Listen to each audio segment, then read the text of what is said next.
Ó, eu gostei do que o Alexandre escreveu, que a Cláudia falou, olha, o amor transforma, não é a dor, é o amor que transforma. O Alexandre emendou, não, a dor reforma. Sim, eu tinha notado aqui, o Alexandre conseguiu uma palavra melhor, eu tinha falado que a dor seria a cicatriz. Você faz você tem uma cicatriz, você tem um corte, espiritualmente falando, você foi lá e fez besteira. Aliás, é quase que isso mesmo. Em termos de perispírito, você vai lá e ele sabe. Tem relatos, pega André Luiz, ele descreve exatamente o que acontece, perispiritualmente falando. E aí eu acho que a dor é meio que uma cicatrização, um processo. Porque não adianta você pensar na cura. O amor é a cura. Agora eu preciso curar isso aí. Mas antes de curar, você precisa cuidado, assim, você precisa cicatrizar. Você tem uma enfermidade, você precisa fazer o curativo para depois fazer o processo de cura e por aí vai. Mas uma outra coisa que eu anotei lá atrás, se vocês quiserem também explorar um pouquinho, pensando nessa questão do crédito espiritual, enfim, dívidas e etc., seriam os espíritos obsessores uma espécie de agiota? Que é aquele cara que fala assim, meu, eu não tenho dinheiro, mas eu vou ali pegar. Acho que a Carla falou, vou pegar um emprestado de quem tem, acho que a Cláudia falou. Aí eu não tenho, mas eu sei quem tem. Eu vou lá fazer uma obsessão desse. Aí tanto. E aí a obsessão nos dois planos. A gente sabe que as duas modalidades são perfeitamente possíveis. Você respondeu isso no início, quando você falou, perdoa as nossas dívidas como a gente perdoa os nossos devedores. Que o obsessor não é nada mais do que alguém que não nos perdoa. A falta de perdão, né? Da gente para com aquela pessoa, né? Porque às vezes a gente acha que é o obsessor que está obsediando, e na verdade somos nós que estamos o tempo todo mostrando para ele o que nós fizemos, né? O que nós fizemos com ele. Então, tudo isso aí se resume no perdão. É difícil, né? Porque perdão é um processo. Não é algo assim, perdoei, não. E nem deve ser desse jeito. Porque como é dívida, demora, né? Então, sei lá, eu acho que é ligado com perdão. Agora, obsessão, gente. A gente tem nossas obsessões, sabe? Assim, vocês ficam zoando comigo, mas tem umas coisas assim que para mim é muito difícil superar. Muito difícil mesmo. Sabe? Eu sou bocuda, eu sou explosiva, não parece, né? O pessoal fala, ai, Carla, ser calma. Falando, até certo ponto eu sou. Mas se deixar, eu taco pedra nas motos. E é engraçado agora, porque assim, eles ficam fazendo bagunça aqui, sábado domingo estava insuportável. Eu fiquei aqui de cima, que eu olhei, um deles olhou bem pra minha cara, assim, sabe? Porque eles são desaforados, eles olham pra gente e riem. E aí eu falei assim, aí eu já na hora eu penso na Cláudia. Eu falo assim, a Cláudia falou, imagina que a Carlinha ia jogar pedra, né? Quando vem a vontade, eu falo assim, aí daqui de cima, eu falo, acho que vou jogar água. Pegar a mangueira, eu vou jogar água neles, né? E agora que eu tô lá na escola com um monte de adolescente, eles acham tão interessante esse negócio de moto, às vezes eles falam, ai tia, você mora na rua das motos, né? Eu falo, por que você gosta? Ah, eu acho muito divertido. Eu falo, meu Deus do céu, onde vim parar? Então, assim, eu preciso aprender alguma coisa com isso, né? Com barulho, com tudo isso, né? E entre outras coisas que acontecem, assim. Então, algumas coisas são bem difíceis da gente superar, né? Mas se elas estão no nosso meio, né? Chegam até nós, é através do nosso magnetismo, justamente é alguma coisa que eu preciso superar, né? Que às vezes eu que sou obsessora deles, às vezes eles estão se divertindo e quem está querendo fazer maldade sou eu, né? Às vezes os pensamentos deles nem é esse. Eles só querem se divertir. Quem está querendo jogar pedra é machucar, a moto cair, eles se ralando. Às vezes eu tenho vontade. Ai, por que não cai? E quando eles caem, gente, é sempre na frente da minha casa. Tudo acontece aqui na frente. Aí eu fico rindo, eu falo, meu Deus do céu, é Na onde frente é porque na frente da casa da Carla, ela montou uma lombada espiritual ali. Aí ela... Não sei, Zé, mas sabe que eu Ela fico. plasmou essa lombada, você não tem noção. Ela plasmou, aí ela pensou: essa daqui, ó, ainda tem um buraco na lombada, que é para passar na lombada e pumba, ainda já caí, entendeu? Um dia a gente vai descobrir por que de tudo isso, né? Tudo aquilo que nos aflige, que nos toca, que faz a gente sofrer, tem um motivo especial, né?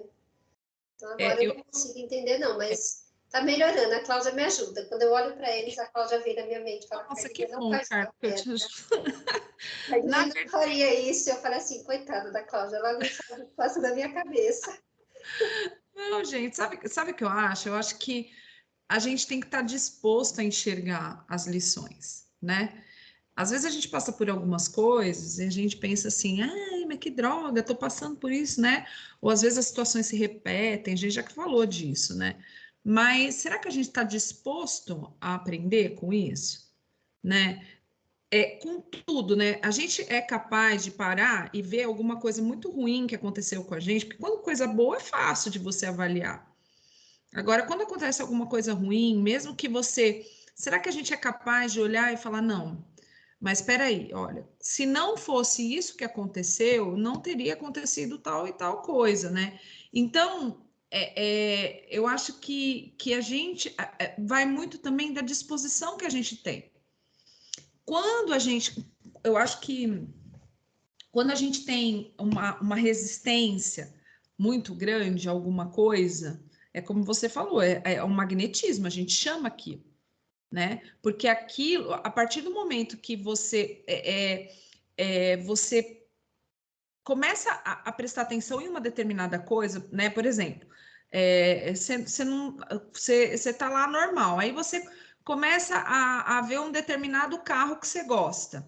Você foca a sua atenção, você vê aquele carro inúmeras vezes que você nunca tinha nem percebido, né? Por quê? Porque você focou a sua atenção, você direcionou, né? Então, a gente é muito isso. Quando a gente direciona o nosso olhar para alguma coisa que é muito negativa, é isso que vai vir, que você vai conseguir enxergar. Olha, a questão é, as coisas estão acontecendo exatamente como aconteceu antes, mas o seu olhar está direcionado para aquilo. Então, você só vai ver aquilo. Embora tá acontecendo milhões de outras coisas bacanas, boas e tudo mais, você só tá conseguindo ver aquilo. Quando a gente tem esse olhar de dizer, olha, tá, é uma situação difícil, eu não gosto dessa situação, não me sinto à vontade com essa situação, mas vamos ver o que será que eu tenho que aprender com isso. A gente abre alguma coisa assim, um campo de se predispor a pelo menos entender por que aquilo está acontecendo com a gente. E vai chegar um momento que aquilo vai parar, vai passar, e vai ser coisa do seu passado. E talvez, quiçá, né, Carla, você ainda sentirá falta desses motoqueiros, porque vão representar para você um momento da sua vida que você estava feliz, que as suas meninas eram crianças, que você curtiu, entendeu? Você passou por tudo isso, mas futuramente, quando você não precisar mais passar por isso, você vai falar, poxa, nossa, olha, eu nem gostava, mas nem eu era feliz e não sabia. Não é muito isso que a gente fala, né? Que a gente fala, eu ficava tão irritada com determinada Eu acho que quando chega coisa. nesse ponto, é porque a gente já evoluiu um pouco. Porque, gente, hoje, assim, eu fico com raiva, mas aí o que eu faço? Eu vou fazer outra coisa, eu venho no... Eu não fico com aquilo. Antes eu ficava o tempo todo, sabe, assim, falando, ai, inferno, ai, eu devia ter um lugar para sair, ai, não sei o quê, sabe? Eu não me sentia bem dentro da minha casa. Agora não, eu criei meios de continuar aqui dentro sem querer me ligar com isso. Então, assim, é um trabalho interno que a gente tem que fazer. Eu tô falando das motos, que é uma coisa que não é todo dia, é só domingo, feriado. Agora, imagina você conviver com pessoas que você não pode se libertar delas. Você tem que ver todos os dias, igual vocês que são professores, por exemplo, vocês têm que pegar aluno, que vocês têm que ver todos os dias, durante anos, você tem que conviver com aquela pessoa. Então, isso é a fase do choque, né? A gente fazer essa barganha, né? Mas a gente às vezes precisa pensar nisso. Graças a Deus que não são todos os dias. Poderia ser pior, né? Mas a gente tem que fazer a nossa parte também para que isso seja amenizado, né? Então, contar com a justiça, pedir ajuda, né? E aí eu falo assim, graças a Deus também que eles não nos assaltam, porque tem lugares aí que tem essa bagunça e eles assaltam os moradores, né? Machucam as pessoas que moram ali na comunidade. Aqui a gente não tem isso. Mas eles gostam mais de se chamar atenção e se divertir mesmo. Mas existem lugares que são bem piores, assim. Bom, eu tenho uma pergunta aqui, que é interessantíssima, que é a 974, que é daquela... De onde procede a doutrina do fogo eterno? Né? E aí, a resposta à espiritualidade. Imagem, semelhante a tantas outras, tomada como realidade. Assim, aquela ideia assim, então, se você tiver muita dívida, você vai se condenar ao fogo eterno. Se tem uma coisa que, no mundo financeiro, entre aspas, isso é comum, a última coisa que você pode fazer, que você tem que fazer enquanto credor, é matar o seu devedor. Se você elimina o seu devedor, você nunca mais vai receber o seu crédito de volta. Você deu crédito para aquele cara, o cara fez mau uso e está te devendo, ele é um devedor seu. A última coisa, enquanto credor, que você tem que fazer é matar o seu devedor. Então, essa é a coisa mais idiota. Você pensar assim, não, então, assim, não sei quem, metade do planeta está condenado ao fogo eterno. Não, se fizer isso, então, vamos lá, quem é o nosso maior credor? Nós mesmos. Então. Eu acho que assim, a gente tem muita dívida. Isso é como a Carla falou, a gente já tem coisas aí no passado horrorosas que a gente nem quer lembrar e nem deve, porque senão a gente não dá conta de ir para frente. Mas eu acho que o pior credor somos nós mesmos, porque a gente tem que botar na cabeça que a gente tem que olhar para nós mesmos.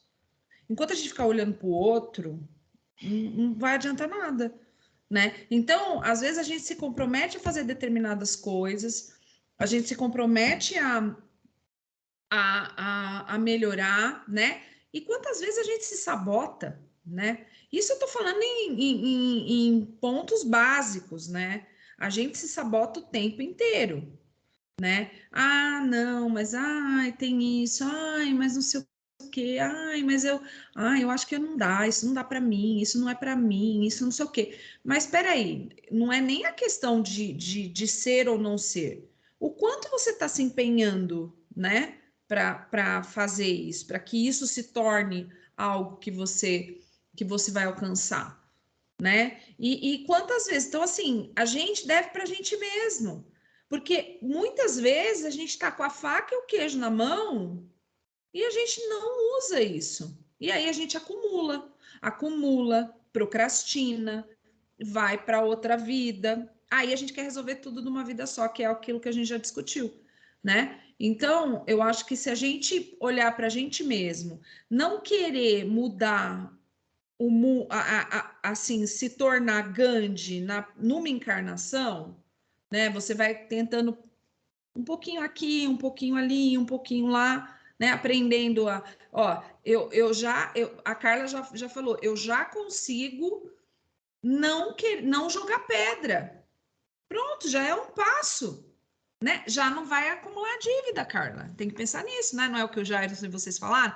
Então, se a gente não se você tacar uma pedra, você vai acumular uma dívida. Então você pensa assim, eu tenho ódio, mas eu não quero outra dívida. Então, pronto, já é um passo que a gente está passando. Então, assim, a vida, a encarnação, a evolução, ela é feita de pequenos passos, porque nós temos uma eternidade pela frente. Ah, mas Cláudia, então a gente não precisa fazer nada. Não é isso que eu estou dizendo. Eu estou dizendo que a gente vai conforme o nosso passo. A gente não fala, ai, não posso dar um passo maior que a minha perna. É isso. Não adianta eu querer comprar mansão se eu tenho dinheiro para comprar um apartamento da Coab, que eu nem sei se existe Coab mais. Mas, enfim, da Minha Casa Minha Vida, que seja. Também não tem mais, que agora é Brasil não sei o que lá. Enfim, né? Isso só diz a minha idade, mas enfim. Então, não adianta. A gente tem que pensar o seguinte: a gente tem que parar de se sabotar e dar passos menores, mas ir caminhando sempre à frente, tentando exatamente isso: não contrair mais dívida e melhorar naquilo que a gente precisa melhorar. Aí vai chegar uma hora que a gente vai conseguir, mas, ó, não dá para ter a ilusão de que a gente vai conseguir ah, não, eu já vou ser um iluminado, já vou atingir o tudo, o todo, assim, entendeu? Isso que você está falando é a 994. O homem perverso que não reconhece suas faltas durante a vida, sempre as reconhece depois da morte, sempre as reconhece, sempre. E então mais sofre, porque sente em si todo o mal que praticou, ou de que foi voluntariamente causa, ou seja, foi com dolo, direto ou indiretamente. Contudo, o arrependimento nem sempre é imediato. Ou seja, assim, o reconhecimento, sim, ele ocorre, mas o arrependimento não vem logo na sequência. Há espíritos que se obstinam em permanecer no mau caminho, não obstante os sofrimentos por que passam. Ou seja, acaba até sendo, eu acho que como é que fala? Quando você se autoflagela, oh meu Deus, o contrário do sadismo é o masoquismo. Beira o masoquismo espiritual. O cara, assim, ele sabe que errou, ele reconhece, mas não se arrepende. E continua fazendo errado, e continua no mau caminho. Tá dizendo, a espírita que permanece no mau caminho, não obstante os sofrimentos por que passa. Ou seja, o cara tá ali sofrendo, que reconheceu as faltas, mas tá ali errando. É quase que um masoquismo isso. Porém, cedo ou tarde, reconhecerão errada a senda que tomaram e o arrependimento virá. Ou seja, em algum momento a dívida bate na porta. Cara, o SPC, você está em, o Serasa, né? Você tá devendo. Seu nome tá sujo na praça, meu camarada. E que é pior, não só você sabendo que estava sujo, você ainda continuou acumulando dívida em cima de dívida. Né? Enfim, né, para esclarecê-los, trabalham os bons espíritos. Aí é o que nós falamos dos brokers, né? Tem broker. São os bons espíritos. Né? Justamente falar, cara, agora não, agora você vai ter que investir desse jeito. Por que não? Porque, cara, você tá tão enroscado, o seu nome tá lá no vermelho, no Serasa espiritual. Você vai ter que fazer desse jeito agora. Ah, mas não quer, não tem que querer. Aceita que dói menos, literalmente, aceita que dói menos, espiritualmente falando, e é assim que você vai lidar. É assim que você vai começar a quitar a sua dívida. Porque teu nome tá sujo, meu camarada. E muito sujo. Tem umas coisas interessantes aqui no paralelo que eu anotei aqui. Tem mais umas aqui que eu posso falar, que é no finalzinho já, que é a 1006 e a 1006, 1007? Deixa eu ver se é 1006, 1007. 1006, 1007. A 1006 e 1007 também são duas perguntas bem legais, mais ou menos nessa linha de raciocínio, assim, cara, você tá devendo? Que é de você não... Você vai ficar eternamente devendo? 1006. Poderão durar eternamente os sofrimentos do espírito? Poderiam, se ele pudesse ser eternamente mal. Isto é, se jamais se arrependesse e melhorasse, sofreria eternamente. Uma hipótese. É puramente utópica, é uma utopia. Deus, porém, não criou seres tendo por destino permanecerem voltados perpetuamente ao mal. Ou seja, então, uma hora, sim, o cara vai começar a quitar. Por maior que seja a dívida. Não importa. Lá na frente o cara quita. Vai demorar mais? Vai demorar mais. Acho que eles falam isso em algum lugar. Mas vai demorar mais. E a 1007, meio que um corolário dessa 1006, haverá espíritos que nunca se arrependem.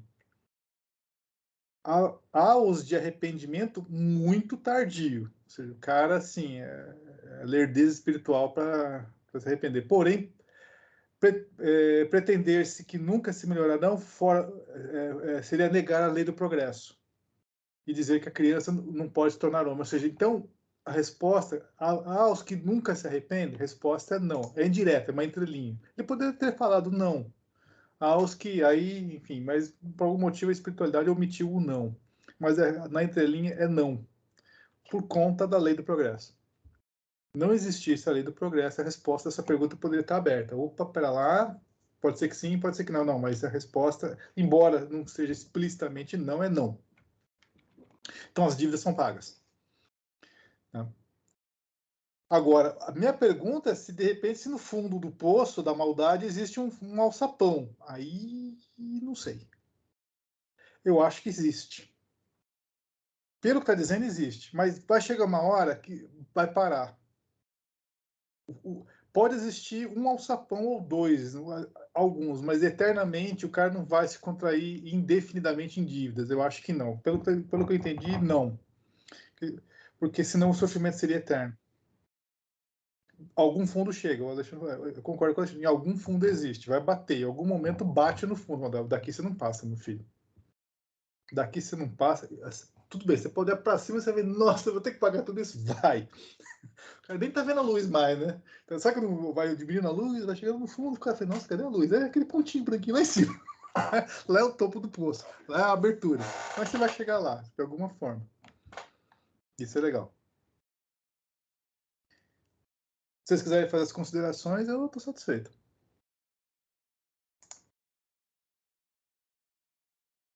Vamos, então. Bom, eu acho que, ainda mantendo o paralelo do Serasa Real, embora você fique proibido, né, de fazer compras por um determinado tempo, depois muita gente se engana que depois do 5º ano a sua dívida caduca. Na verdade, o que caduca é o seu registro, a sua dívida nunca caduca, ela não deixa de existir. Então, depois do 5º ano, o seu credor ainda pode te cobrar. Ele só bloqueia o seu acesso a mais crédito, mas aí ele ainda pode te cobrar. Então, fazendo o paralelo de toda a construção, né, e aí a gente sempre fala que o mundo carnal é uma cópia, vamos dizer, mal feita do mundo espiritual, as coisas sempre se relacionam. A gente sempre vai conseguir encontrar uma vertente mal acabada, no nosso caso, com o que tem do outro lado, né? Então, acho que toda análise é válida, mas também tem aquele viés, né, de quando a gente quer procurar uma conexão, a gente encontra, que a gente já falou em outras vezes, né? A gente pode pegar qualquer tipo de filme e fazer uma leitura de acordo com a nossa sapiência, a nossa crença. Lembrando também que, né, recentemente a gente até fez um debate no Zap Zap, que, no meu ponto de vista, ninguém poderia ser a voz da doutrina, né? Não, a doutrina não tem voz. Ninguém poderia chegar lá e falar assim, tal coisa à luz do espiritismo. Quem é essa luz que está colocando a transparência em cima disso em nome do espiritismo? O espiritismo ele é plural, né? No vídeo do Chico, na penúltima, aliás, no penúltimo programa que a gente fez, a Carla falou, né, que Chico, ele falou, não vai ter ninguém para me substituir porque a coisa vai proliferar, vai aparecer em todo lugar, não precisa ter mais um ponto focal, vão ser vários, né, vai ser distribuído, né? Então a lógica ela permeia por aí também, né? Não existe uma voz central, existe as crenças, o conhecimento que a gente desenvolve a partir da nossa experiência e vivência, mas isso não quer dizer que eu estou certo ou qualquer outra pessoa está certa. São apenas opiniões, né? E as opiniões você usa da forma que você bem entender. Se agrega, mantenha, se não agrega, descarte, né? Deixa eu fazer antes da Carla, porque senão danou-se.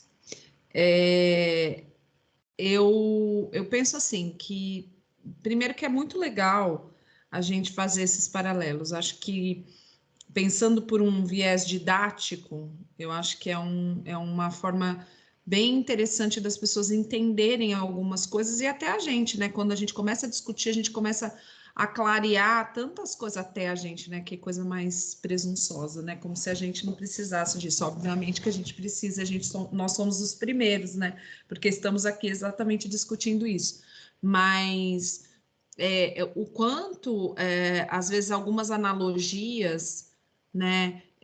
E o quanto fazer essas analogias com o dia a dia, como já dizia Paulo Freire, trazer para o contexto, né, da vida das pessoas, ajuda a gente a compreender melhor, né? Ajuda a gente a, a, a, a fazer essas relações, né? Porque às vezes a gente até sabe, mas a gente não consegue fazer as conexões, a gente não consegue fazer essa análise, né? Então, quando a gente para fazer, para olhar para exemplos como esse e tentar comparar, você fala, não, isso tem, não, isso não tem, não, isso pode, isso não. Então, é bem interessante. Acho que o Zé foi muito feliz na escolha do tema, né? Que foi bem interessante.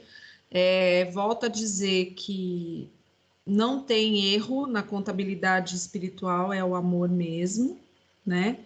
Crédito é amor, ponto. E assim, acho que a gente a gente está como a gente costuma, vamos usar de novo esse paralelo com o Serasa, né? Quando você está devendo alguma coisa e você faz um acordo e você paga a primeira parcela do acordo, seu nome já sai de lá, né? Pode ser até que você nem vai pagar seu acordo, mas você já sai do nome. Então, se a gente se esforçar um pouco e tentar fazer um acordo, né, com as nossas dívidas, falar, olha, vamos lá, né? Eu não consigo pagar tudo, mas eu consigo pagar tanto por mês. Vai ser não sei quantas vezes. Eu já consigo ter um crédito que você vai ter, que você vai voltar a ter a possibilidade de comprar. Se você vai gastar de novo e vai fazer outra dívida que você não vai conseguir pagar, aí é uma questão de livre-arbítrio, mas que você tem inúmeras chances, você tem, né? Então, os impedimentos são muitos, você não pode comprar nada, você não pode fazer nada, você, né? E aí você vive sempre de até emprestar o nome do outro, porque você não pode fazer nada no seu nome, né? Mas quando você consegue fazer esse acordo, você já ganha um créditozinho. Então, vamos começar a fazer os acordos, né? Para que os nossos créditos possam aparecer novamente e quem sabe com isso a gente consegue ajustando daqui, ajustando dali e pagando em suaves prestações as nossas dívidas aí que não devem ser poucas. Eu adorei esse tema, porque eu trabalhei em contabilidade, né? E assim, tudo que a gente está discutindo hoje já passou pela minha cabeça.